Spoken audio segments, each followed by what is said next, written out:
pathetic. He's small. He's a whiner. We all know that. You wouldn't have him babysit your kids. You wouldn't hire him if you had a small business. You want that man in your business?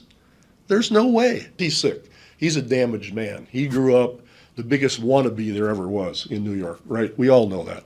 He wanted to be in the inner circle, but they laughed at him his whole life. American people have spoken, voted for Trump, and I want him to do well the next 4 years. I want our country to do well. So I'm just thankful that there wasn't any voting fraud this time. You know, it's last time, I mean, all those illegal immigrants who crashed the border and raped and murdered people and then voted 6 times. That was unfortunate, but thankfully this time everything was clean. So it's great that every election has been really valid, except for that last one 4 years ago. So twinkle in my eye as I say that. The panic has got to be setting in if you're Adam Silver in the NBA front office. And I'm not just talking about the panic with the ratings, which remain in the pooper. I am talking about this overall rejection of the woke fungus in America. Last Wednesday night, ratings went from bad to worse for Adam Silver. Pelicans Thunder opened up the doubleheader on ESPN, barely eclipsing 1 million viewers. The late game, it featured the Memphis Grizzlies against the 2 biggest stars in the league, LeBron and his spawn. Well, KC, Bronny James is not a star. He's not even a rotational player. Bronny James is not a star? Well, how come the Lakers treat him like a star? How come the league is treating Bronny James like a star? I'll tell you who's not treating LeBron and his spawn like stars. America. Lakers Grizzlies drew an abysmal 1.5 million viewers. Both games combined represented a 26% decline when compared to last year, which adds on to the double-digit declines that we have seen from the NBA all season. And if the current climate is any indicator, things could get a hell of a lot worse for the NBA. Well, KC, I know. Climate change is real. We just went from summer to fall. This is so dangerous. I was referring to the social climate. I'm talking about the climate that humans can control, not the climate that we can't.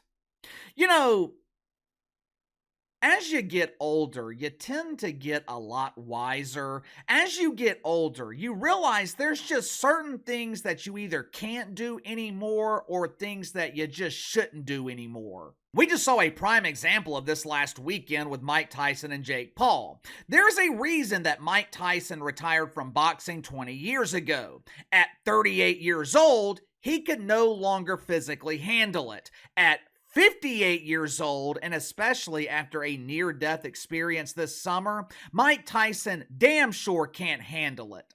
As we get older, we realize that there's just a lot of things that are a young man's game. How many 40-year-olds are breaking into the rap industry? None. Why?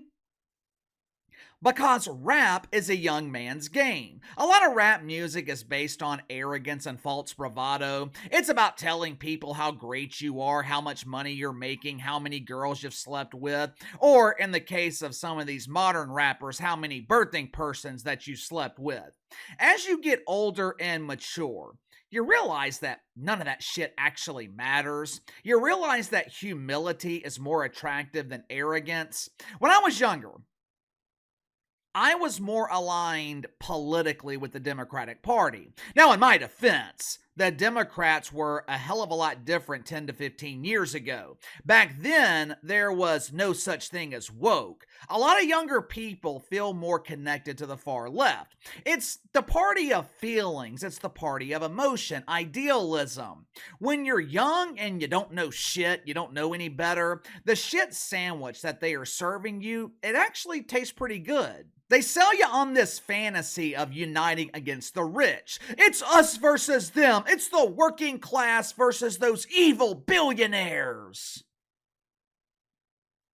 When I was younger, I had this false sense of entitlement. I thought I was more important than I actually was. I deserved a raise. I was underpaid. I was taken advantage of. I was a victim.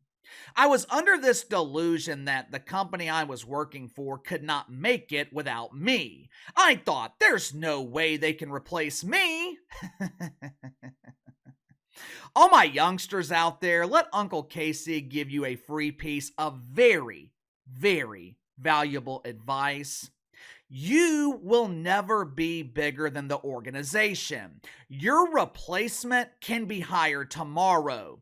There are hundreds of dump divers entering the WNBA draft every year, and they will gladly take your job as the pooper scooper, and they'll do the job for minimum wage.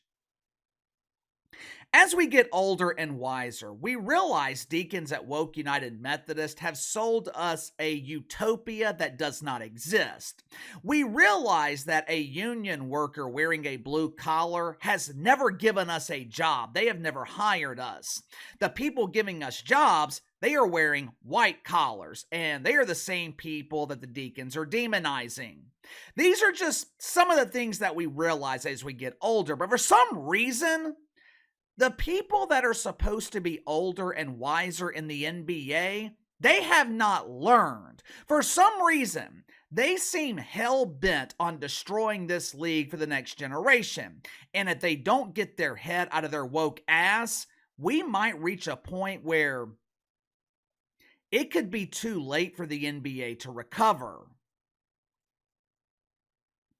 If you haven't already, make sure to like and subscribe. You can follow me on Twitter at KC_BTL84. Just a reminder, be on the lookout for the poll that I'm going to be putting in the community tab here on YouTube. I'm going to let you guys vote on my personal nomination for the upcoming second annual Huge Embarrassing Failure Awards. I'll start accepting your nominations here in the next week or so, but for now, you're going to be selecting my personal nomination. Should be live on the community tab, I'm hoping later tonight, so be sure to cast your vote. Believe it or not, it's not the young players that are destroying the NBA's image. Matter of fact, this younger generation of players, they seem more than willing to stay out of politics altogether, which is great. That's great. I don't care if Kyrie Irving voted for Donald Trump. If he did, that's fine. If he voted for cackling Cam Harris, that's disappointing. But either way, I don't give a yenta's fuck which way Kyrie Irving voted. Here's what I care about when it comes to Kyrie Irving. Is he healthy? Does he still have the most elite handle that I've ever seen? Is he still a great leader on the court and in the locker room? Can he make threes? Is he still dynamic in the clutch? What I don't care about is whether or not Kyrie Irving applied to join Cam Harris and the cackling choir. For some reason, the level of wisdom in the NBA seems to be backwards. The younger players seem to have the wisdom, while the older players and the coaches, they are dedicated to the woke fungus. Those clips I showed you guys at the beginning of the video, that was not old footage. Those clips were not from 4 years ago when the NBA was embracing the summer of woke love and dedicating themselves to the fight against mythical racism. Those clips of Steve Kerr and Greg Popovich, that was from a couple of weeks ago. Is it any wonder why the NBA is struggling in the ratings? Here we have the two biggest coaches in the league. These are the most prominent voices telling the vast majority of the country not to bother watching. This is no longer a case of the NBA alienating half the audience. This election was a landslide. This election was a referendum. It was a clear message sent from America to those infected with the woke fungus. We are rejecting you. Yet for some reason, the NBA just doesn't seem to understand. All these other sports leagues, they seem to be distancing themselves from the woke fungus. Have you noticed we rarely hear anything political anymore from the NHL? The NFL's been overtaken by Trump supporters. Seems like every team in the league is doing the Trump dance. Major League Baseball players, they have embraced the Trumper. Everyone seems to be jumping aboard while the NBA is still driving the Bruce caboose. 4 years ago, the NBA was driving a Bruce caboose that was filled with other passengers. Today, the Bruce caboose is completely empty. And look, it's not like this league doesn't have a litany of other problems. You know, it would be one thing if the NBA was presenting an elite product. It would be one thing if the NBA was providing 6 months of quality, exciting entertainment every year. Problem is, they're not. The reason the NFL was able to survive Colin Kaepernick, the NFL had an elite product. The NFL had a product that people wanted to watch. Now, even with that being the case, NFL ratings declined, I think 20% when Colleen kneeled for the national anthem.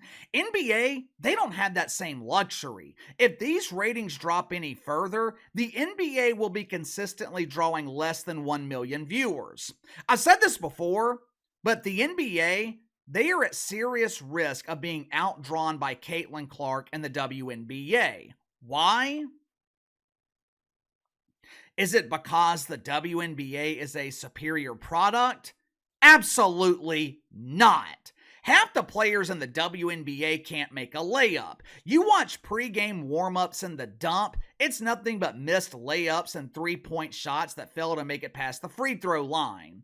But the WNBA has a superstar that refuses to be political. The face of the NFL, Patrick Mahomes, refuses to be political. While LeBron James, Greg Popovich, Steve Kerr, the three most prominent voices in the NBA, Steph Curry too, they continue to tell normal people not to watch their league.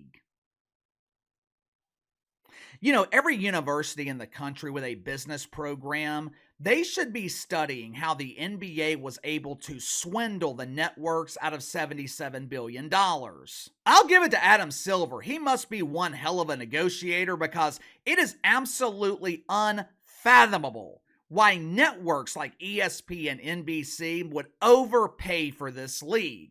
The only mainstream draws are aging stars that are nearing retirement. I know LeBron James is a physical anomaly, but at some point very, very soon, the aging process is going to catch up to him. You have established stars like Kawhi Leonard, Joel Embiid, who outright refuse to play basketball, even though they are paid millions of dollars to play. You have a meaningless regular season because the players treat the regular season like it doesn't matter. Hell, so does the league, because 2/3 of the damn league makes the playoffs. The NBA plays 82 games to eliminate 10 teams. Besides a dumbass like me who just loves basketball, why would anyone else be watching the NBA in the middle of November? Once you add their dedication to the woke wiener, it is a recipe for disaster. It's the reason the NBA has been struggling for the last 5 years. It would be one thing if the NBA was politically balanced. Preferably, there would be no politics in the league, but that caboose, it derailed a long time ago. Maybe it would be different if there was some political balance in the NBA, but there's not. Quick! Name a star player in the NBA who publicly supports Donald Trump. Well, Casey, what about Jonathan Isaac? I said name a star player. Jonathan Isaac, great dude, got a great story, but Jonathan Isaac is not a star. He's a role player. He's not even a starter in Orlando. Plus, when Jonathan Isaac spoke against the bullshit a few years ago, he was ostracized. They demonized him. I'm sure there are Trumpers in the NBA, but they're just afraid to speak out. And they're afraid to speak out because only one religion is accepted in the NBA, the religion of woke, which is why their ratings remain in the pooper. Give me your thoughts on this. There seems to be a red wave throughout sports as athletes embrace the Trumper, but for some reason, we have not seen this in the NBA. Matter of fact, it's been the complete opposite. Is this why the NBA continues to struggle? Let me know. Sound off in the comments below. Best way to contact me is through email, btlkc84@gmail.com. I'll see you guys tomorrow.